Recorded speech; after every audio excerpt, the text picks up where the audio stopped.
안녕하세요. 이번 시간은 제4강으로 경비원의 배치에 대해서 학습하도록 하겠습니다. 우리 지난 시간에 경비원 교육 파트 배웠었죠.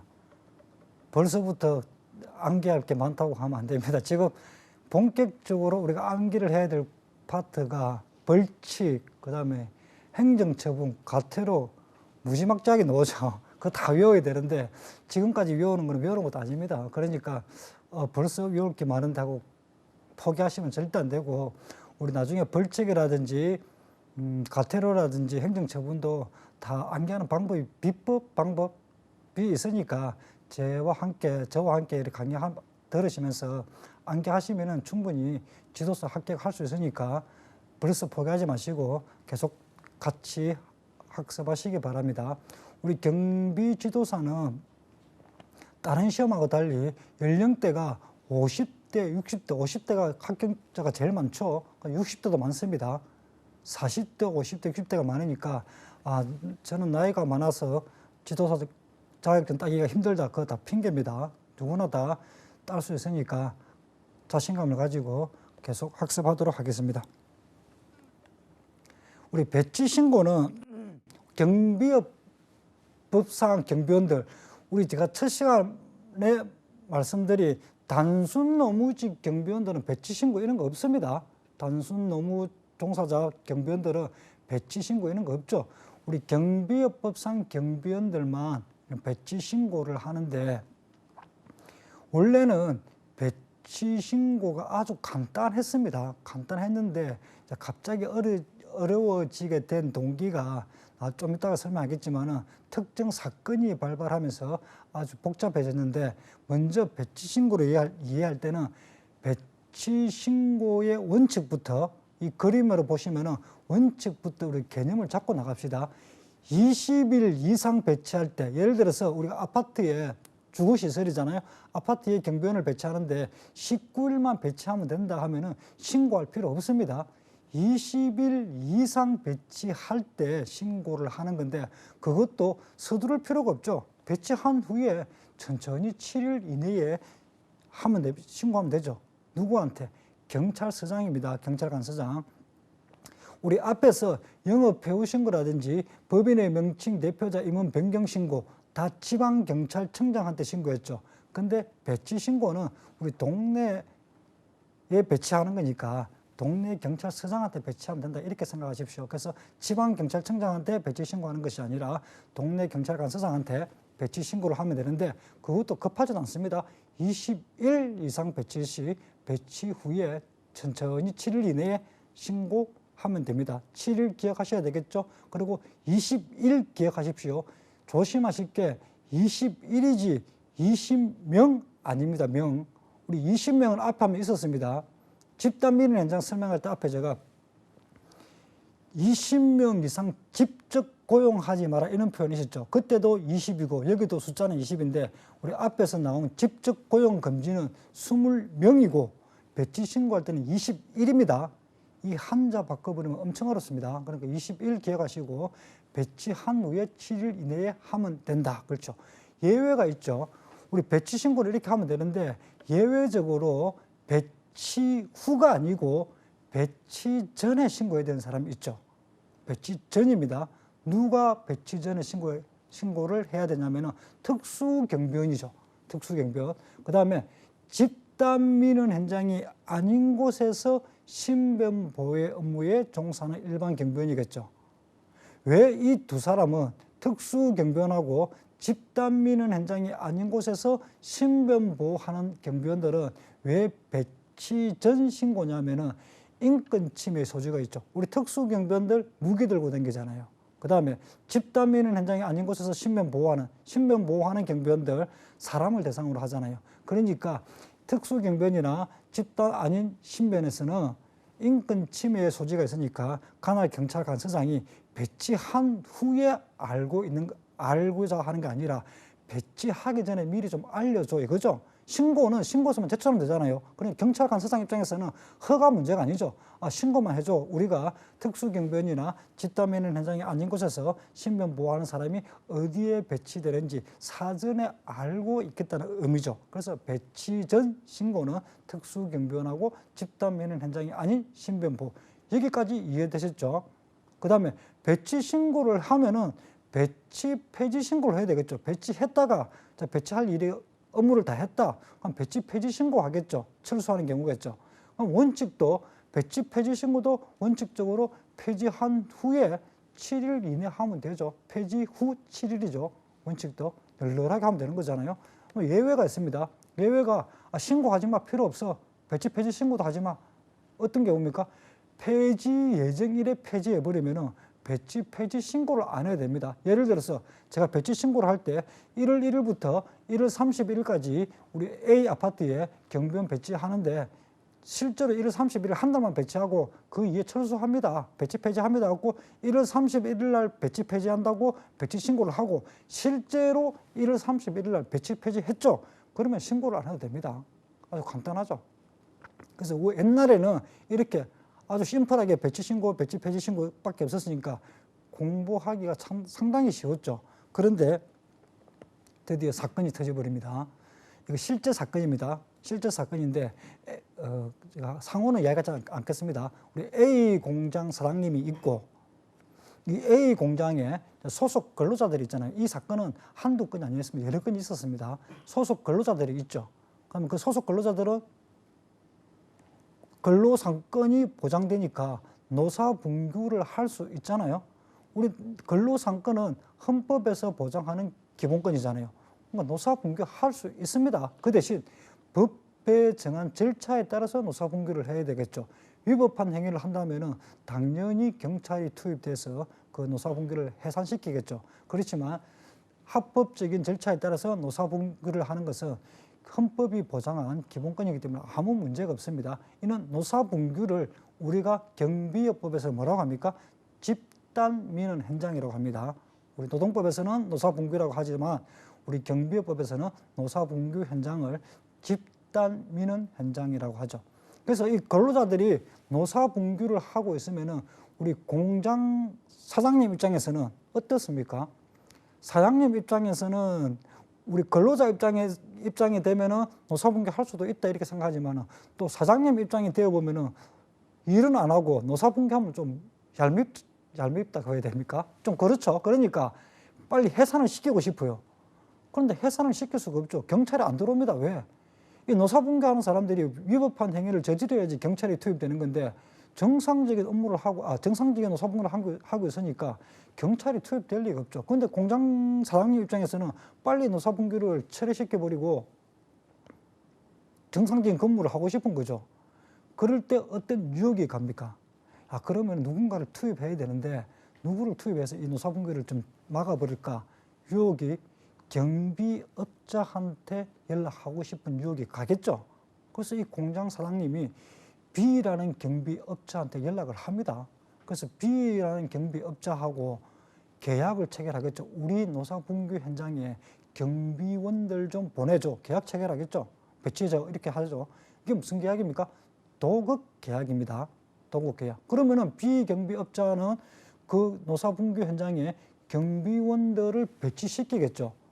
여기서 제가 하나 물어볼게요. 그럼 비경비업자가 자기 소속 경비원들이 있잖아요. 이 경비원들을 노사분규 현장에 배치를 할 경우에 이 경비업자는 어떤 경비업자겠습니까? 첫 번째, 시설경비업자 소속 경비원들이 노사분규 현장에 배치될 수 있습니까? 있습니다. 있죠. 노사분규 현장도 공장 시설이면 시설 경비의 대상이 되잖아요. 노사분규 하면서 시설을 파괴할 수도 있고 파손할 수 있으니까 시설 경비를 해야 돼. 그래서 비경비업자는 시설 경비업자일 수 있습니다. 그 다음에 호송 경비업자 소속 경비원들이 노사분규 현장에 들어갈 수 있습니까? 배치할 수 있습니까? 없습니다. 호송 경비업자가 하는 일이 뭡니까? 우리 운반 중인 현금을 나르는 게 호송 경비잖아요. 근데 노사분규 현장하고 호송 경비가 무슨 상관이 있습니까? 아무 상관이 없죠. 그래서 호송경비업자에 소속된 경비원들이 노사분규 현장에 못 들어갑니다. 그 다음에 신변보호 업무를 하는 경비업자가 노사분규 현장에 경비원들을 배치할 수 있느냐? 있습니까? 없습니까? 이거 상식적으로 생각해야 됩니다. 있죠. 우리 경비 대상 시설에 공장 사장님이 있는데 내가 신변을 위협을 받아 노사분규를 하니까 내 신변이 위협받으니까 신변보호 경비업자한테 우리 경비원들 좀 보내줘. 신변보호하는 경비원들 좀 보내줘. 할 수 있잖아요. 그러니까 신변보호하는 경비원들 집단민원 현장에 들어갈 수 있습니다. 그 다음에 기계경비 업무하는 경비원들, 소속 경비원들 집단민원 현장에 들어갈 수 있습니까? 못 들어가죠. 기계경비 업무는 우리가 누군가 침입했을 때 그 신호를 감지하여 출동 요원이 출동하는 시스템이잖아요. 물론 그 노사분규 현장에 경비 대상 시설에서 어떠한 침입 경보가 발생하여 그때 그때 기계경비 출동 요원들이 가는 건 별개의 문제죠. 집단민원 현장과 관계 없는 거고 그 집단민원 현장하고 관계돼서 기계경비 업무에 종사하는 우리 경비원들이 배치 못하죠. 못합니다. 그 다음에 집단민원 현장에 특수 경비업자 소속 경비원들이 배치될 수 있습니까? 큰일 날 일이죠. 집단민원 현장에 특수 경비원들이 총 들고 들어가고 지금 어떻게 하자는 겁니까? 말이 안 되잖아요. 그러니까 상식적으로 봐도 집단민원 현장에 들어갈 수 있는 경비원들은 위험한 게 아니죠.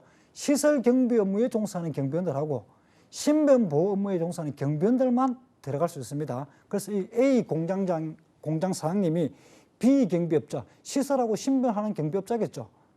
도급 계약 체결합니다. 우리 지금 공장에 노사분규가 일어났으니까 그 소속 경비원들 좀 배치시켜줘라고 하면서 어떤 계약을, 이면 계약을 하겠죠. 단순히 공장을 지키기 위한 계약하겠습니까? 아니죠. 폭력 진압이죠. 우리 경비업법은 폭력과의 전쟁이고 용역 깡패와의 전쟁이라잖아요. 그럼 A 공장장 입장에서는 용역 깡패 보내주라고 합니다. 실제로 그랬습니다. 이 사건입니다. 뉴스 나옵니다. 그래서 B 경비업자가 정상적인 우리 건전한 경비업체를 하는 업자라기보다는 용역 깡패들을 주로 배치시키고 보내는 그런 업체였죠. 그 소속 경비원들은 주로 결격자, 우리 전과자잖아요. 경비원 결격자들이 많겠죠. 정상적인 경비업체 같은 경우에는 결격자를 채용하지 않겠죠. 그렇지만 이 용역 깡패 업무를 주로 하는 경비업자 같은 경우는 결격자들이 많이 있습니다. 있겠죠. 전과자들 많이 뽑아놨겠죠. 그 다음에 그 용역 깡패들이 신인 교육 받겠습니까? 안 받습니다. 불법이죠. 우리 신인 교육 받으신 경비원들 있잖아요. 그 경비원들 중에서 막 문신 새기고 하고 앉아서 교육받는 사람 봤습니까? 없습니다. 신인 교육받는 자리에 용역 깡패들이 교육 안 받으러 오죠. 그 교육 받으러 오면 모범생이잖아요. 용역 깡패가 아니고. 그래서 복장. 우리 경비업법에는 이름표를 반드시 달아야 되잖아요. 왜 이름표를 달라고 했습니까? 폭력을 행사하면은 그 이름을 맞은 사람, 피해자가 그 이름을 봐야지 신고를 하잖아요. 폭행죄로 고소를 하겠죠. 이름표를 달아야 됩니다. 그럼 소속 마크 붙여야 된다고 되어 있죠. 경비업법에. 근데 그 소속 경비원들은 지금 폭력 진압하러 들어오는데 복장에 이름표 달겠습니까? 안 달죠. 소속 마크 붙이겠습니까? 안 붙입니다. 우리 경비업법에서 앞으로 배울 내용들입니다. 장비, 경적 담봉 분사기죠. 그런데 이 폭력 진압하러 들어오는 용역 깡패들 경적 담봉 분사기 들고 들어오겠습니까? 쇠파이프 들고 들어오겠습니까? 쇠파이프 들고 들어옵니다. 안전방패, 안전모, 방검복, 우리 규정에 경비업법상 안전방패, 안전모, 방검복은 경찰의 것과 명확하게 구별되어야 된다고 했는데 실제 이 사건에서 이 새벽에 치고 들어왔죠. 새벽에 치고 들어올 때 안전방패도 경찰들이 들고 다니는 타원형 방패 아시죠? 그런 방패 들고 들어왔죠. 안전모도 경찰 안전모와 비슷한 거죠. 우리 방검복이라고도 하고 뭐 진압복이 비슷한데 이는 복장도 경찰 복장하고 흡사했습니다. 그 새벽에 이 소속 경비업체 용역 깡패들이 폭력 진압을 들어오니까 그 당시에 노사 분규를 하고 있던 경비원들은 경찰이 들어오네. 그렇게 생각했죠. 경찰이 들어오는데 우리는 불법적인 노사 분규를 하는 게 아니라 합법적인 노사 분규를 하고 있기 때문에 경찰이 들어와도 아무 문제 없어 하고 방심하고 있었는데 실제로 보니까 경찰이 아니고 어떠한 경비업체의 용역 깡패들이 들어왔죠. 와서 노사 분규하는 그 직원들, 근로자들 안 봐도 이제 뻔한 거죠.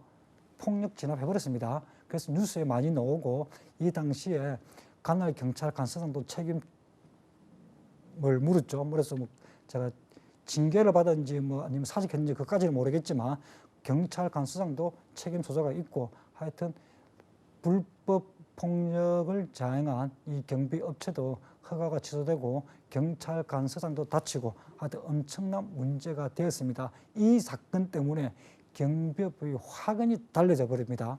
지금까지는 배치 신고만 해도 되는데 앞으로는 야 이거 배치 신고로 안 되겠다. 배치 허가를 해야 되겠다. 그래서 만약에 이런 폭력 진압을 하려는 그런 낌새가 보이면은 허가 안 해주겠다는 거죠. 배치 신고라면은 무조건 받아줘야 됩니다. 그런데 배치 허가는 불허할 수 있다고 했죠. 제가 경찰서장의 재량이 있기 때문에 야 이것도 폭력 진압 들어가는구나 불허하겠다고 할 수 있습니다. 그래서 신고가 아니고 허가로 바뀌어버리는 거죠. 그래서 우리 경비법에 보시면은 집단 민원 현장이라는 표현이 나옵니다. 집단 민원 현장에서의 시설하고 신변 두 개죠. 왜 집단 민원 현장에서 시설하고 신변만 다루냐? 집단 민원 현장에 들어갈 수 있는 경비는 시설하고 신변밖에 없죠. 특수나 기계나 호송이나 못 들어간다겠습니다. 그러니까 당연히 법조문도 집단 민원 현장에서의 시설이나 신변에 종사하는 경비원들을 배치할 때는 배치 신고라는 단어가 좀 틀리죠. 배치 허가입니다. 허가. 앞에는 신고였지만 지금부터 집단이 보이면은 허가로 바뀌어 버립니다. 왜? 불허할 수도 있기 때문에.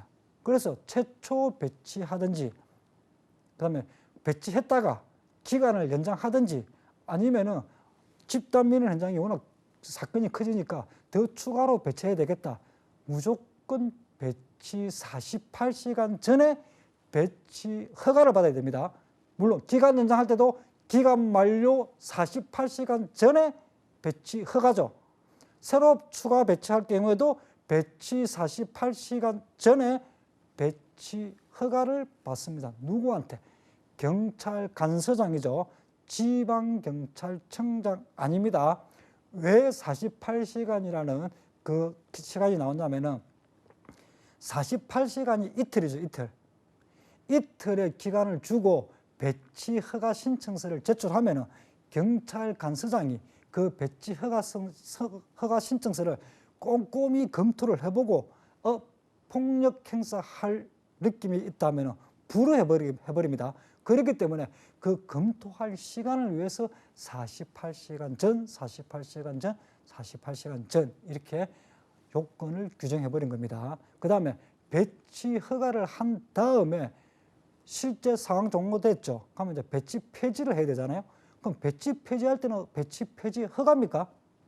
아니죠. 배치할 때 폭력을 행사할지 안 할지를 검토하기 위해서 허가를 받으라는 거지 배치 폐지는 상황 끝나버렸잖아요.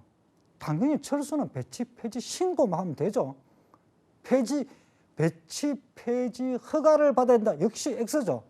집단 민원 현장에서는 배치할 때 허가고 배치 폐지는 역시 신고로 돌아오는 겁니다. 그래서 배치 허가, 배치 신고 이는 용어에서 헷갈리면 안 됩니다. 배치 폐지 신고는 언제 하느냐? 배치 폐지한 날로부터 우리 앞에서는 7일 이내에 하면 되죠. 배치 폐지한 후 천천히 7일 이내에 하면 되지만 우리 집단 민원 현장은 중요한 사항이니까 배치 폐지한 날로부터 48시간 역시 48로 돌아가죠. 폐지하기 전 아닙니다.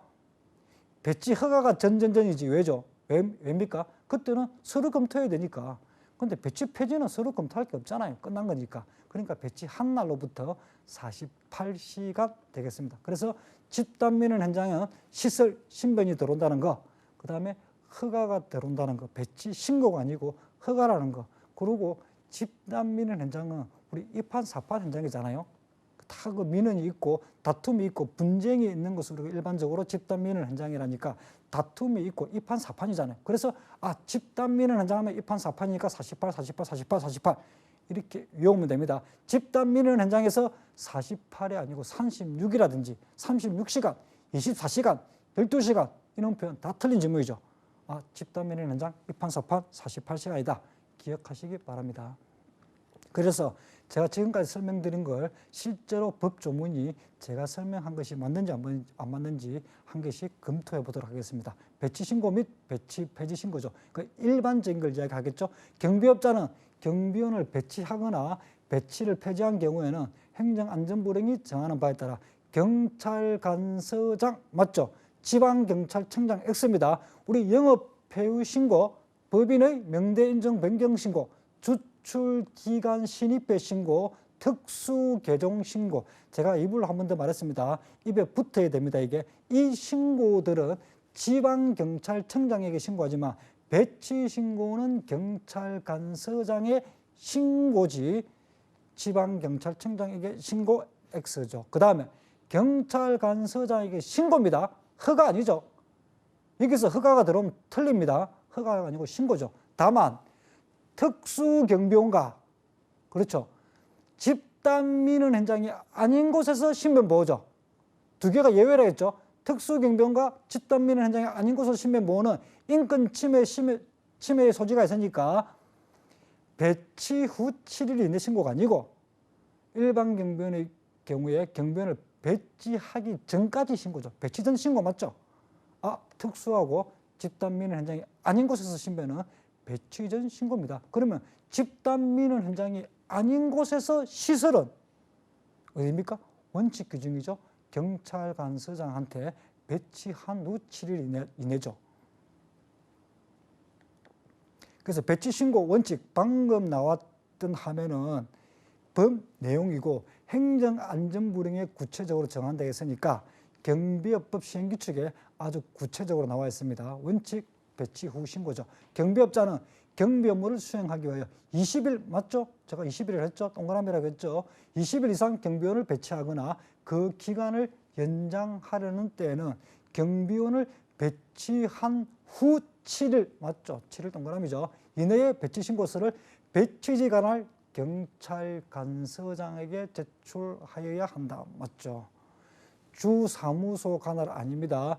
배치지 관할 경찰관서장이죠. 왜냐? 배치지 관할 경찰관서장이어야지 그 경찰관서장이 지도 감독 관리를 할 수 있겠죠. 주사무소 관할이 중요한 게 아니고 배치지죠. 그래서 배치지도 조심하시고 조심할 단어들이 몇 개 있죠. 21, 20명이 아니죠. 아니라 했죠. 배치 전이 아니고 배치 후 7일 숫자 기억, 배치지 경찰서장까지 기억하셔야 됩니다. 예외적으로 다만 특수경비원과 집단민원 현장이 아닌 곳에서 신변보호무를 수행하는 일반 경비원을 배치하는 경우에는 경비원은 배치하는 기간과 관계없습니다. 우리 위의 원칙은 20일 이상 배치할 때 신고하는 거지만 예외조항은 배치하는 기간 관계없이 하루만 배치하더라도 배치하기 전에 배치지 관할 경찰서장에게 제출하여야 한다. 제가 설명한 것 그대로 법조문이 나와 있죠.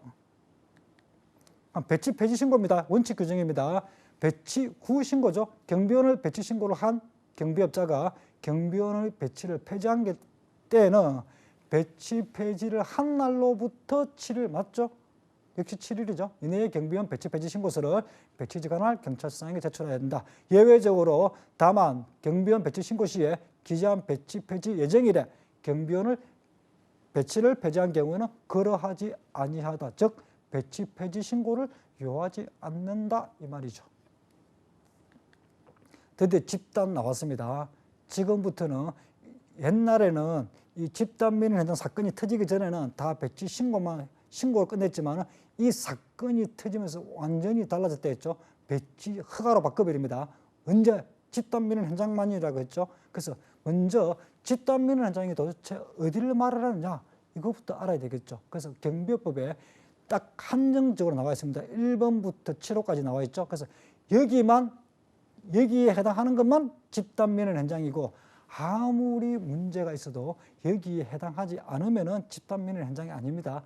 이걸 갖다 우리가 열거 규정을 했죠. 딱 한정을 지어버렸죠. 그래서 1번 노동조합 및 노동관계조정법. 우리 보통 집단민원 현장이나 경비법도 마찬가지지만 집단민원 현장 이 장소에서도 법 이름을 바꾸기도 합니다. 그래서 법 이름도 기억을 하시기 바랍니다. 노동조합 및 노동관계조정법, 우리 줄여서 노조법이라 합니다. 노동조합 및 노동관계조정법. 노조법에 따라 노동관계 당사자가 노동조정 쟁의 신청을 한 사업장, 이게 집단민원 현장이라고 합니다. 또는 쟁의 행위가 발생한 사업장도 집단민원 현장입니다. 쟁의 행위가 예상되는 사업 아니죠. 예상되는게 아니라 발생한 사업장입니다. 그 다음에 도시 및 주거환경정비법, 도정법이라고 하죠. 도정법. 도시 및 주거환경정비법에 따라 정비사업과 관련하여 이해대립이 있어 다툼이 있는 장소. 도정법상 정비사업이 어떤 사업입니까? 재개발, 재건축이죠. 우리 재개발, 재건축할 때 많이 다투죠. 그러니까 재개발, 재건축 사업, 이게 도정법상 정비사업입니다. 재개발, 재건축하는 장소도 집단민원 현장이다. 조심하실 게 도시개발법이라는 게 있습니다. 도시개발법상 도시개발사업 집단민원 현장 아닙니다. 도시 전체를 개발하는 것은 우리 이해대립 별로 없죠.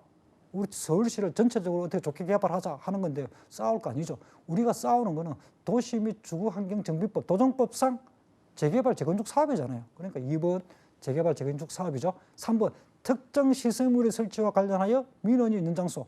우리 사드 배치지, 또 원자력 발전소, 핵 폐기물장 들어올 때 많이 싸우죠. 그 장소도 집단민원 현장 맞죠? 4번에 주주총회와 관련하여 이해대립이 있어 다툼이 있는 장소. 주주총회만 개최한다고 집단민원 현장이 아닙니다. 시험에 나왔었죠. 대기업에서 개최하는 주주총회 장소. 집단민원 현장 아닙니다. 대기업이라 하더라도 주주총회와 관련하여 다툼이 있는 경우, 우리 영화 보면은 신세계 이런 영화 보면은 주총에서 많이 싸우죠. 폭력난무하죠. 그런 경우가 집단민원 현장이라는 겁니다. 아무튼 5번 건물, 토지 등 부동산 및 동산에 대한 소유권, 운영권, 관리권, 점유권 등 법적 권리, 건물의 법적 권리와 관계돼서 이해대립이 있는 장소, 유치권 관련해서 많이 싸우는 거 많이 보셨죠. 뉴스에서도. 그런 장소도 역시 집단민원 현장입니다. 6번 100명 동그라미죠. 제일 많이 나왔죠. 50명, 70명, 80명 다 나왔습니다. 기출문제 100명입니다. 100명. 100명 이상의 사람이 모이는 국제문화예술체육행사장이죠. 6번이 특이하죠. 우리 1번부터 5번까지는 다 다툼이 있는 장소니까 어느 정도 이해가 되는데 6번은 다툼 없습니다. 그냥 100명 이상의 사람이 모이는 국제문화예술체육행사장도 우리가 집단민원 현장으로 봅니다. 그 다음에 행정대집행법에 따라서 대집행을 하는 장소도 역시 집단민원 현장이죠. 이 7번도 재작년에 나왔죠. 행정절차법에 따라 대집행을 하는 장소 X입니다. 이 1번부터 7번까지를 두 문자를 노도, 특주건 이렇게 외우는데 그러면 7번이 행으로 외우거든요. 그런데 시험 문제가 어떻게 나왔습니까? 행정절차법에 따른 대집행. 행자가 두 문자 떠버렸죠. 다 틀렸습니다. 그거. 두 문자 너무 좋아하지 마시고 행정대집행법이지 행정절차법에 따른 대집행 아니죠. 대집행 이거 어디입니까? 난전철거하는 거죠. 그런 경우 많이 싸우죠. 그래서 1번부터 7번까지 이것도 여러 번 읽어보시고 몇 번 읽어보시고 문제 풀어보면은 감이 옵니다. 우리 객관식 문제이기 때문에. 그래서 굳이 두 문자 따서 외우지 안 외워도 됩니다. 국세징수법에 따른 강제징수장소 이것도 시험에 나왔죠. 없습니다. 국세징수법에 따라 강제징수장소, 민사집행법에 따라 대집행하는 장소 이런 거 없죠. 그래서 1번부터 7번까지 꼭 두 문자 따서 외울 필요는 없고, 왜냐하면 이거 주관식 쓰는 시험 아니잖아요. 객관식 골라내는 문제니까 오히려 두 문자 따면 함정에 빠질 수가 있으니까 몇 번만 읽어보시면 노조법상 쟁의행위, 도정법상 정비사업, 그럼 특정 시설물 설치, 사드 배치 장소 생각하면 되죠. 핵 폐기물 이런 거 생각하면 되잖아요. 주주총회 다툼이 있어야 된다. 유치권 관련 법적 권리, 특이한 거 100명 기억하시고 국제문화예술체육행사장, 행정대집행법 대집행. 그래서 이 정도 기억하시면 이게 5년 연속 나왔습니다. 작년에 안 나왔죠. 올해도 안 나왔습니다. 한때는 이 문제가 엄청 많이 나왔었는데 지금은 좀 잠잠해졌는데 그러면은 우리 내년 시험에 또 등장하겠죠. 단골로 등장하다가 한 2년 연속으로 안 나왔습니다. 그럼 또 출제할 때가 돌아온 거죠. 배치 허가 신청, 드디어 허가라는 게 등장했죠. 한번 보겠습니다. 집단 민원 현장입니다. 그래서 읽어보시면은 배치 허가 신청 기간 최초 배치 시 경비업자가 시설 경비 업무 또는 신변보호 맞죠? 제가 시설하고 신변밖에 없다 했죠. 들어갈 수 있는 사람이 시설 경비 업무 또는 신변보호 업무 중에서 집단 민원 현장에 일반 경비원을 배치하는 경우죠. 그렇죠? 집단에서 시설 신변이죠.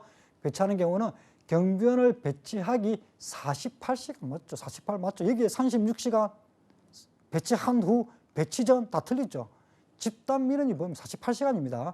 48시간 전까지 행정안전부에게 정하는 바에 따라 배치 허가를 신청하고 관할 경찰관서장은 배치 허가를 받은 후에 경비원을 배치한다. 이 경우에 경찰관서장은 배치 허가를 함에 있어서 필요한 조건을 붙일 수 있습니다. 없다라고 나오죠. 있습니다. 뭐 어떠한 불법 장비를 들고 들어가지 마십시오. 복장을 좀 크게 소속 마크라든지 이런 거 좀 크게 붙이십시오. 이렇게 조건 붙일 수 있습니다. 경찰관서장이 없다가 아니라 시험 한번 나왔었죠. 배치 기간 연장 시 읽을 필요도 없습니다. 집단 민원 현장 만료되기 48시간 전 맞죠? 새로운 경비원 배치 시도 집단 민원 현장에 일반 경비원을 배치 허가를 받은 경비업자가 집단 민원 현장에 새로운 경비원을 배치하는 경우에는 48시간 전 맞죠? 배치 허가 신청서 맞잖아요. 배치 신청서가 아니고 신고가 아니고 허가 맞죠? 그래서 배치 허가 신청 서류는 집단 민원 현장에 일반 경비원 배치 허가를 신청하려는 경비업자는 집단 민원 현장 일반 경비원 배치 허가 신청서에 집단 민원 현장에 배치될 일반 경비원 신인교육 이수증을 첨부하면 됩니다. 배치 허가 신청서 첨부 서류는 신인교육 이수증을 첨부해라. 그러면은 경찰관서장이 배치 허가 여부를 결정하겠죠. 그래서 배치 허가 신청서를 접수받은 경찰관서장은 경비원이 배치 예정 일시 전까지겠죠. 배치 허가 여부를 결정해서 통보해줘야 되겠지. 불허한다 또는 허락한다 해줘야 되겠죠. 그래서 배치 허가 신청을 받은 경찰관서장은 배치되는 경비원 중에 결격 사유에 해당하는 결격자가 있을 경우에는 그 사람을 빼고, 왜냐? 폭력 행사할 개연성이 높으니까 빼고 배치 허가를 해줘라 이 말이죠. 배치 불허 사유가 나오죠. 이 배치 불허가 사유는 관할 경찰관서장은 집단 민원 현장에 일반 경비원 배치 허가 신청을 받은 경우에 다음의 사유에 해당하는 때에는 배치 허가를 하면 안 된다고 했죠. 그 다음에 경찰관서장은 다음의 사유를 확인하기 위하여 소속 경찰관으로 하여금 실제로 주 사무소가 아니고 그 배치 장소를 방문해서 조사도 할 수 있습니다. 그러면 어떤 경우가 배치 불허가 사유인지 이 1번, 2번, 3번 외울도 되겠지만, 이거 두 문자 따서 외워도 되겠지만 한번 우리 생각을 해봅시다. 이 배치 지금 허가를 할지 불허가 할지는 경찰서장 입장에서 검토를 하겠죠. 이 장소가 어디입니까? 집단 민원 현장 말하는 거죠. 배치 허가라는 게 등장했다는 건 집단 민원 현장이잖아요. 배치 신고에서는 이는 배치 불허가 이런 말이 나올 수가 없죠. 집단 민원 현장을 이야기하는 거잖아요. 집단 민원 현장 왜 배치 허가를 바꿨습니까? 폭력 행사하지 말라는 거죠. 용역 깡패 들어가지 말라는 이야기잖아요. 그럼 배치 불허가 사유 1번 경비원이 경비업무 범위를 벗어난 행위. 제가 경비업무 범위를 벗어난 행위가 대표적인 게 뭐라고 했습니까? 폭력 행사를 했잖아요. 그런데 폭력 행사를 할 우려가 있답니다. 벌써. 이거 배치 허가 해주겠습니까? 이거 배치 허가하면은 경찰관서장이 자기가 징계 묻겠죠. 사고 터지면은. 당연히 배치 허가 안 해줍니다. 부르죠. 범위를 벗어난 행위를 할 우려가 있다는데. 2번, 경비원 중에서 결격 사유에 해당하는 결격자. 전과자도 전과자. 물론 전과자가 다 사고 치는 건 아닙니다. 쉽게 설명드리기 위해서 하는 겁니다. 그래서 폭력 전과자가 있다. 그럼 결격자나 신인 교육을 받지 아니한 사람이 대통령령으로 정하는 기준 이상으로 포함되어 있다. 역시 불허입니다. 100분의 20일 그 숫자 기억해야 됩니다. 그러면은 아니 집단 민원 현장에 배치 불허가 사유인데 신인 교육 받지 않은 게 뭐가 그렇게 중요합니까? 신인교육 좀 안 받을 수 있죠. 그 꼴랑 신인교육 안 받았다고 배치 불허합니까? 이렇게 주장할 수 있는데 이 신인교육은 정말 우리 24시간 신인교육 받고 안 받고는 그 취지 아니죠. 24시간 동안 교육받고 제대로 경비 업무를 서라는 그런 취지가 아닙니다. 신인교육 이수증을 첨부해야 되는데 신인교육을 받지 않은 사람들이 왕창 들어와 있다. 어떤 느낌 납니까? 벌써 용역 깡패 동원했던 느낌 나죠? 아까 제가 말씀드렸잖아요. 용역 깡패들이 신인 교육을 받겠습니까? 안 받습니다. 용역 깡패가 신인 교육 받으면 그건 모범생이라 했죠. 모범생들이 신인 교육을 받지 용역 깡패가 왜 신인 교육을 받겠습니까? 안 받죠. 이 취지는 정말 24시간에 신인 교육을 받았냐 안 받았냐 그걸 따진다는 게 아니라 이미 신인 교육을 안 받은 사람들이 쭉 들어와 있다는 것은 폭력을 행사하겠다는 뜻이잖아요. 그러니까 불허해버리는 겁니다. 그럼 3번에 경비원의 복장 장비 등에 대해 내려진 필요한 명령. 우리 아까 제가 말씀드렸죠. 폭력 행사하러 들어가는 경비원들 경적 단봉 분사기, 우리 경비법상 장비인 경적 단봉 분사기 들고 들어갑니까? 안 들고 들어갑니다. 쇠파이프 들고 들어간다 했죠. 야구 방망이 들고 들어갑니다. 당연한 거죠. 복장 이름표 내가 붙이고 들어간다 했습니까? 안 붙이고 들어갑니다. 소속 마크 안 붙이죠. 그러니까 복장 장비에 대하여 내려진 명령을 이행하지 않는다는 것은 이미 1번, 2번, 3번 입법 취지를 보면은 야 이거 이미 폭력 행사하러 들어가는구나 느낌이 딱 나잖아요. 집단 면허 현장에. 그러니까 불허 사유인 겁니다. 그러니까 암기를 안 하고 이해를 하면 되잖아요. 왜 이런 조문이 들어왔는지 이해를 해버리면 되죠. 근데 배치 결격 사유. 경비업자는 다음의 어느 하나에 해당하는 죄를 범하여 벌금형을 선고받고 5년 동그라미겠죠. 물론 금고 이상의 형을 선고받고 역시 또 5년입니다. 지나지 아니한 자를 집단민원 현장에 일반 경비원으로 배치해서 안 된다. 이러한 죄를 범했을 때는 집단민원 현장에 배치시키지 말라는 겁니다. 5년 지나지 않으면은. 그래서 보시면은 자 용역 깡패 자꾸 예를 들잖아요. 1번 보십시오. 상해와 폭행에 관한 모든 죄. 상해치사든지 폭행이든 특수폭행이든지 폭행치사상이든지 상해나 폭행 글자가 들어가면 모든 죄 다 포함됩니다. 체포강건 관련 모든 죄죠. 그 다음에 특수공갈, 특수핵박, 특수강요, 특수송계, 특수주거침입. 2번 폭력행위 등 처벌에 관한 법률상 폭행 등죄, 집단적 폭행 등죄. 딱 나왔잖아요. 조직폭력범죄잖아요. 조폭범죄. 그 다음에 배치 결격 사유하고 우리 앞에서 배운 경비원의 결격 사유 있었잖아요. 경비원의 결격 사유할 때 제가 어떻게 설명했습니까? 조폭하고 강간은 10년이었죠. 그 다음에 절도 강도는 5년이었잖아요. 이게 절도 강도 있습니까? 없죠. 절도 강도는 용역 깡패 특유의 범죄가 아닙니다. 그거는 물론 용역 깡패도 절도 뭐 강도할 수 있죠. 근데 용역 깡패의 범죄가 아니죠. 그거는 이 배치 결격 사유는 용역 깡패들이 폭력 행사를 예방하기 위한 조문이기 때문에 그런 절도죄, 강도죄, 강간죄 없습니다. 강간죄는 용역 깡패의 범죄 아니죠. 강간은 일반인들 더 많이 하죠. 살인죄 없습니다. 사기, 횡령, 배임 없죠. 얼마나 곤란하기 쉽습니까? 이 배치 결격 사유는 용역 깡패를 배제하기 위한 범죄들이기 때문에 상해, 폭행, 체포, 강간 다 좋아하는 문제들이잖아요. 특수공갈, 흑박, 특수강요, 특수송계, 혐오 들고 부수는 거잖아요. 특수주거침입, 여러 명이 어울려서 들어가는 거죠. 주거침입하는 거잖아요. 다 우리 집단민원 현장에서 용역 깡패들이 범하기 쉬운 범죄들이기 때문에 이 법을 범하면은 집단민원 현장에 들어가지 마라 그런 취지죠. 그러면 왜 특수가 붙은 것도 있고 안 붙은 것도 있습니까? 상해나 폭행이나 체포나 강간 같은 경우는 직접적으로 사람의 위해를 가하는 거잖아요. 상해 다치고 폭행 때리고 체포 강간 가두는 거잖아요.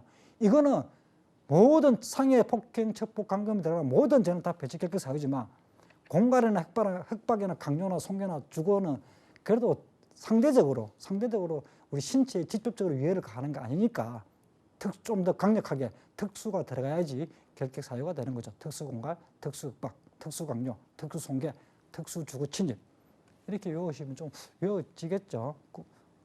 실제 기출 문제를 보면 쉽죠. 살인죄 없잖아요. 사기죄 없잖아요. 횡령배임죄 없죠. 강도 없습니다. 절도 없죠. 강도 절도 어디서 나왔습니까? 앞에서 나왔죠. 채용 결격 사유가 나온 거죠. 강간죄 없죠. 강간죄 어디서 나왔습니까? 채용 결격 사유에서 나온 거죠. 그럼 경비지도사 변경 통고, 우리 집단 민원 현장에는 경비지도사가 무조건 한 명씩 들어가죠. 그래서 경비지도사가 들어가는데 그 경비지도사도 변경할 경우가 있잖아요. 그럴 때 경비지도사를 변경하는 경우는 뭐 신고나 아니면 뭐 허가 이런 게 아니고 경찰서장한테 경비지도사 변경되었습니다. 통보만 해주면 됩니다. 그냥 배치 폐지 신고죠. 집단 민원 현장 이야기하고 있는 거죠. 집단 민원 현장에 일반 경비원 배치 허가를 받은 경비업자가 경비원의 배치를 폐지한 때는 배치 폐지한 날부터 집단 민원 현장이니까 48 맞죠? 제가 집단 보이면 입판, 사판 48시간이 무조건 따라와야 된댔죠? 36시간, 12시간 다 틀린 질문이죠. 48시간 이내에 배치 폐지 신고를 누구한테? 경찰관서장입니다. 지방경찰청장 배치 신고, 배치 허가에서 지방경찰청장 등장하지 않습니다. 경찰관서장 되겠습니다. 그럼 경비원 배치, 실제로 배치하는 경우고, 배치했다가 배치 폐지를 명하는 경우죠. 경비원의 배치는 아까도 했지만 신인 교육 이수 환자를 배치해야 된다. 그 다음에 배치 폐지 명령이라 있습니다. 실제로 배치를 해준 거죠. 배치 신청을 받아주고 배치 허가도 받아준 겁니다. 그런데 나중에 보니까 이거 아니야. 배치 폐지해야 되겠어 한 게 배치 폐지 명령이죠. 그래서 관할경찰관서장은 다음에 어느 하나에 해당하는 경우에는 배치 폐지를 명할 수 있다죠. 그러면 내가 경찰관서장 입장입니다. 내가 경찰서장입니다. 그래서 배치 신청서 받아주고 또 배치 허가도 해줬습니다. 그런데 어떤 경우에 배치 폐지를 명하겠습니까? 1번 배치 허가를 받으라고 했는데 배치 허가를 받지 않냐고 경비원을 배치했답니다. 상식적으로 당연히 배치 폐지잖아요. 그렇죠? 그럼 경비원 명단 및 배치시, 배치장소, 배치허가 신청 내용을 거짓말로 꾸며서 배치 신청서를 제출했대요. 당연히 배치 폐지죠. 그럼 배치 결격 사유에 해당하는 자를 그렇게 배치하지 마라, 배치하지 마라고 했는데 슬쩍 배치 결격 사유를 배치해버렸네. 당연히 배치 폐지 안 하겠습니까? 배치 폐지 명령. 신인 교육을 받은 자를 배치하라고 그렇게 이야기했는데 경비법에서 신인 교육 이수 하지 아니한 자를 또 배치해놨답니다. 사고 치잖아요. 배치 폐지 명령 때려야 되죠. 4번 경비업자 또는 경비원이 위력이나 흉기 또는 그 밖의 위험한 물건을 사용하여 집단적 폭력 사태를 일으킨데 이거 보고 배치 폐지 명령 안 때릴 경찰관서장 있겠습니까? 자기 관할입니다.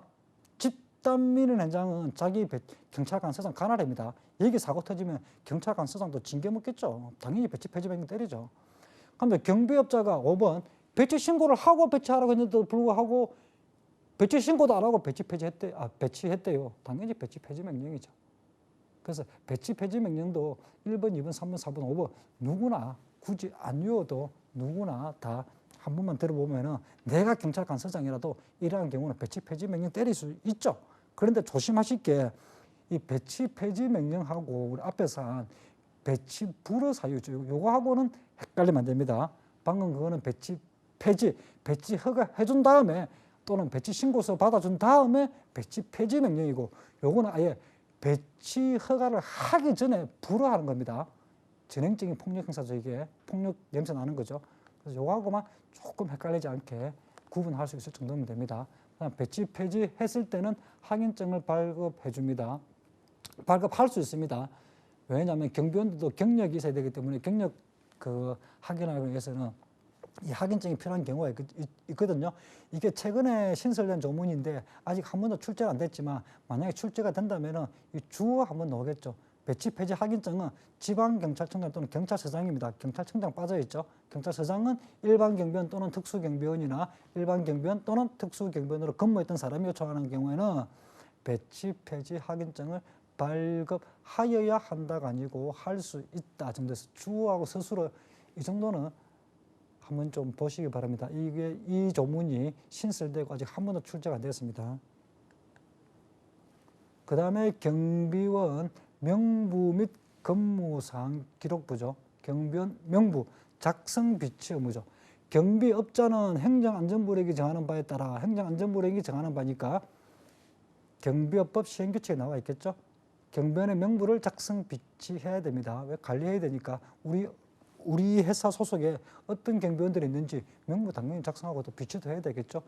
다만 집단 민원 현장에 배치되는 일반 경비원의 명부는 그 경비원이 배치되는 장소에까지도 작성 비치해야 된다는 거죠. 그래서 작성 비치 장소, 이제 이게 시행 규칙에 나오는 더 구체적인 내용이겠죠. 경비업자는 주된 사무소하고 출장소하고 집단 민원 현장에 경비원 명부를 작성 비치해 둡니다. 이를 항상 정리해야 되죠. 누가? 경비업자입니다. 경비지도사 아니죠. 경비업자입니다. 경비업자가 주된 사무소, 출장소, 집단 민원 현장에 경비원 명부를 작성 비치해 두고 이를 항상 정리한다. 다만 출장소와 집단 민원 현장에 작성 비치하는 명부의 경우에는 해당 장소에 배치된 경비원 명부를 말한다는 거죠.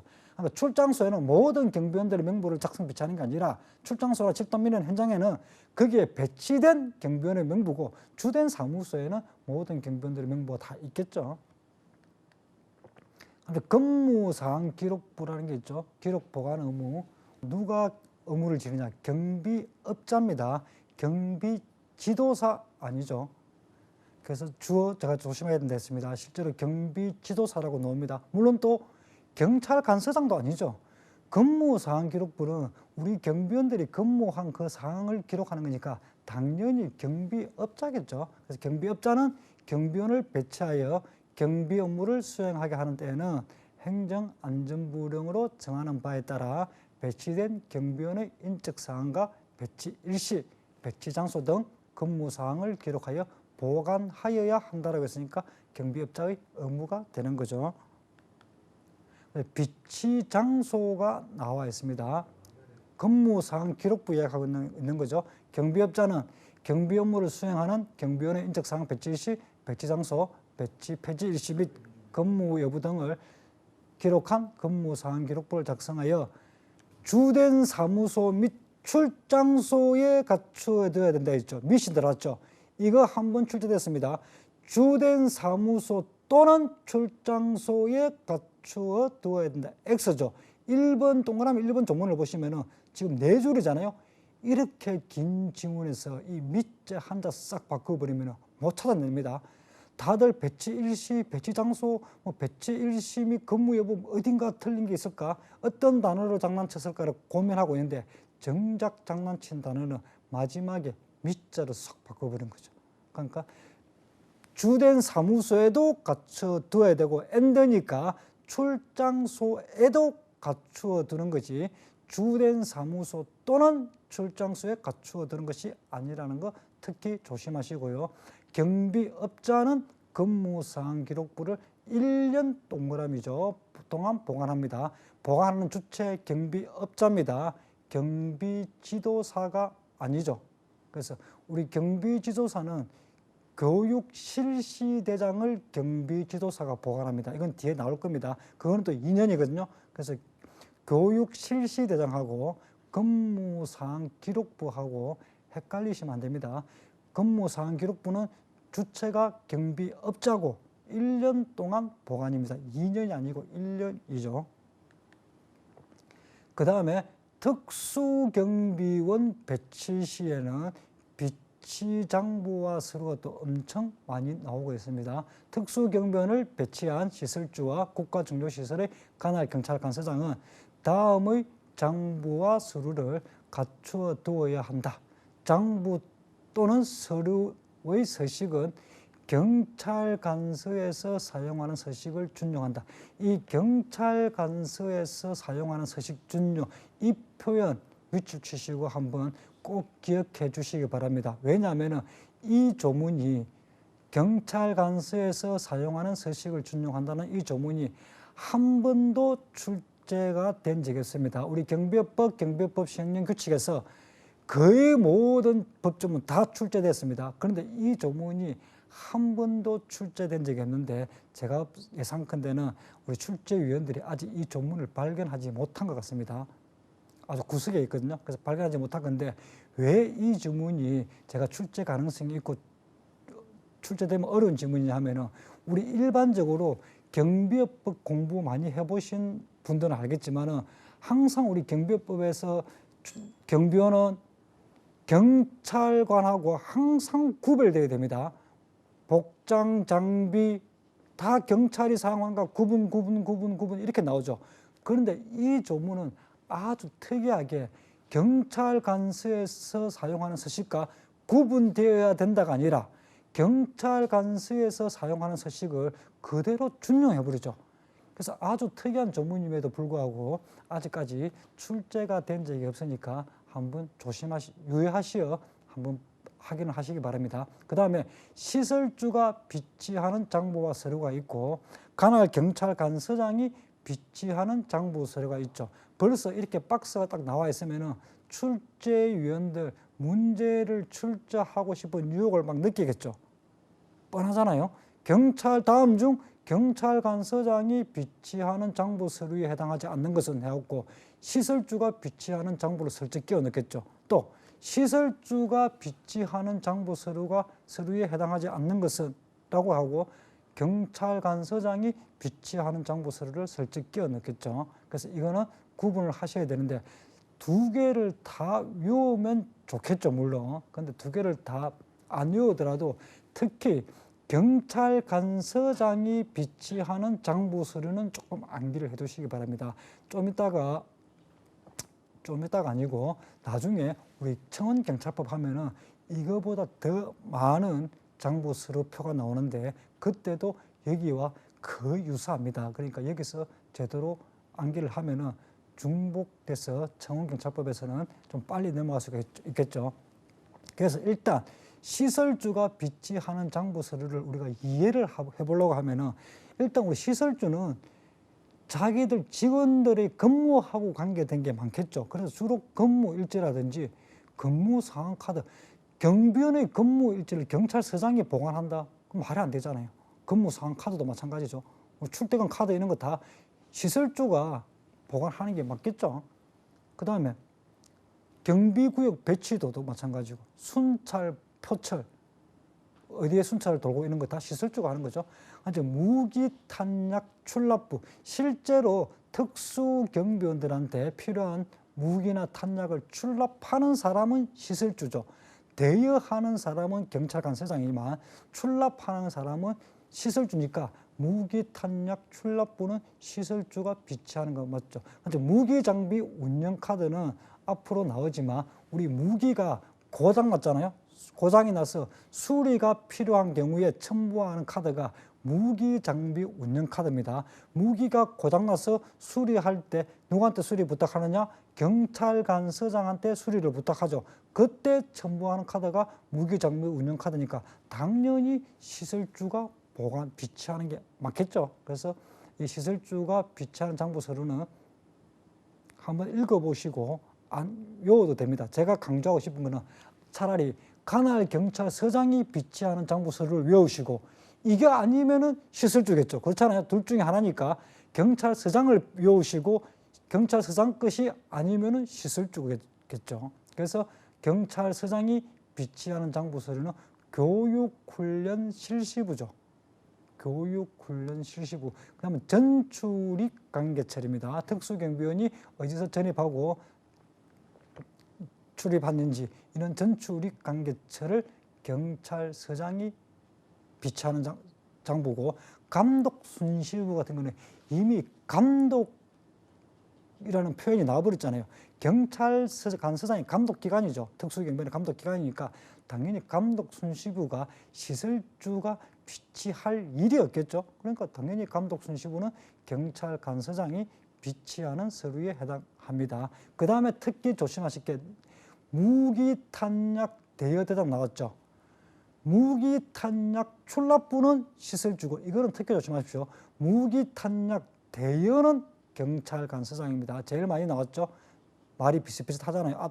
앞이 비슷비슷하잖아요. 그래서 무기탄약 대여대장은 경찰관서장이고 무기탄약 출납부는 시설주라는 거 이것만 조심하시면 되겠습니다. 그래서 굳이 암기를 한다면은 경찰관서장 거를 좀 집중적으로 암기를 눈에 좀 익히시고 나머지는 시설주다 이렇게 하면은 우리 객관식 문제는 다 풀 수가 있겠습니다. 그럼 대표적으로 객관식 문제 몇 개만 풀어보도록 하겠습니다. 제가 왜 숫자가 중요하다, 숫자는 무조건 동그라미 하는 이유가 여기에 있죠. 경비업 법령상 경비원의 배치의 신고에 관한 다음 설명조 이렇게 가로 넣게 나옵니다. 가로 안에 들어갈 숫자로 알맞은 것은 실제 기출문제죠. 2012년도 기출문제입니다. 경비업자는 경비 업무를 수행하기 위하여 며칠 이상 경비원을 배치할 때 제가 신고한다 했습니까? 21일이었죠. 그래서 20일 이상 경비원을 배치하거나 그 기간을 연장하고자 하는 때에는 경비원을 배치한 후 며칠을 했습니까? 7일 이내라고 했죠. 7일 이내에 경비원 배치 신고서를 배치지 관할 경찰관서장, 여기에 경찰관서장도 괄호칠 수 있습니다. 그래서 지방경찰청장이 아니죠. 경찰관서장에게 제출하여야 한다. 단서, 담아, 집단 나왔습니다. 집단이 나오면 반드시 허가가 들어온다 했죠. 집단 민원 현장에 일반 경비원을 배치하는 때에는 경비원을 배치하기 집단 민원 현장 입판 사판인 현장이랬죠. 48시간이죠. 48시간 전까지 배치 신고 아니죠. 배치 허가 맞죠. 집단 보이니까 역시 허가라는 단어가 빨리 들어와야 되고 48시간이 들어오죠. 20일, 7일, 48시간이 정답이 되겠죠. 그럼 이게 가장 대표적으로 많이 나왔던 문제죠.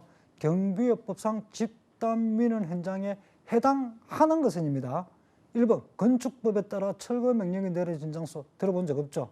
우리 건축법 이런 거 없었잖아요. 2번 50명 이상의 사람이 모이는 국제문화예술체육행사장 100명이죠. 숫자 동그라미를 했죠. 50명, 70명 계속 나왔다 했죠. 50명 아닙니다. 100명 이상의 사람이 모이는 국제문화예술체육행사장이 집단 민원 현장이라고 했습니다. 3번 도시개발법에 따라 아니죠. 도시개발 사업 아니죠. 재건축 재개발 사업이랬죠. 주거 및 주거환경정비법, 정비법상 재건축 재개발 사업이지 도시개발법에 따라 도시개발 사업을 시행하기 위한 도시개발지역 집단 민원 현장이 아닙니다. 4번 노동조합 및 노동관계조정법에 따라 노동관계 당사자가 노동쟁의조정 신청을 한 사업자, 이게 집단 민원 현장이죠. 이런 식으로 공부를 하고 나서 문제를 바로 풀어보십시오. 나는 이론을 완벽하게 공부하고 문제를 풀겠다. 그거 아닙니다. 먼저 이론을 공부하고 이해 위주로 한 다음에 문제를 많이 풀어보시면 저절로 암기되어지고 뭘 공부해야 되는지 아니까 우리 강의를 들으신 다음에 각자 보시는 교재에 뒤편의 문제 부분을 꼭 한번 풀어보시기 바랍니다. 오늘은 여기까지 하겠습니다. 예, 수고하셨습니다.